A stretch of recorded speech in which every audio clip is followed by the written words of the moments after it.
திமுகவுக்கு மானம் இல்லையா அப்படின்னு கேட்கிறார் சண்முகம்.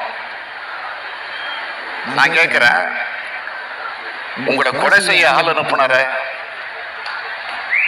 அவருடைய வீட்டுல போய் உட்காந்து தலைவாழை இலை போட்டு சாப்பிட்டீங்களா, உனக்கு மானம் இல்லையா? நான் கேட்கிறேன்.